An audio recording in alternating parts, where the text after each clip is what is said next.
Hi everyone. I just got back from the labor board and a labor board hearing, and it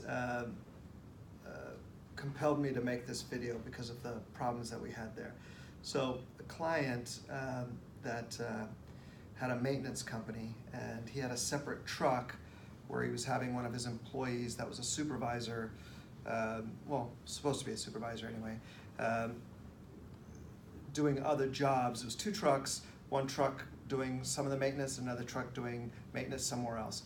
And we were able to, he was claiming overtime, double time, not getting his meal breaks, not getting his 10-minute breaks. And it was fairly easy to prove the,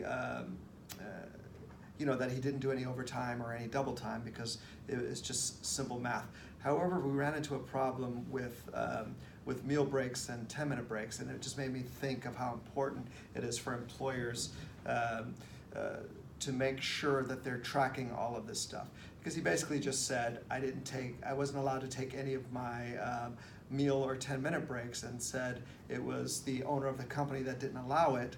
And since it wasn't tracked, I think in the decision, that's probably where we're gonna have our problem.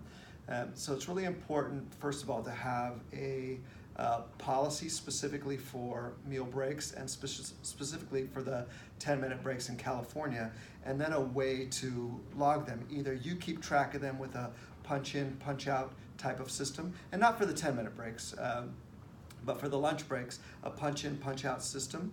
And if that's not practical, for example, in this case where they're on third-party sites, then at least have a log sheet that they're required to fill out and turn into you weekly, so that you can prove that you didn't, that they received their breaks. Now, California law doesn't require you to track 10-minute breaks, but as long as you're tracking the lunch breaks, track the 10-minute breaks too, because why even have to deal with proving that that you gave them their 10-minute breaks? If it's right there in writing, they have it dated, and they have it signed saying, yes, I took these breaks, then there's no question whatsoever.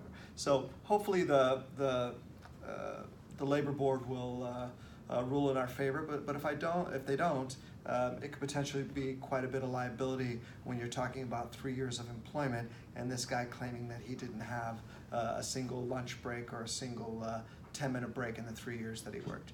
Thanks everybody. John Fagerholm from defendmybiz.com. See you at the next video.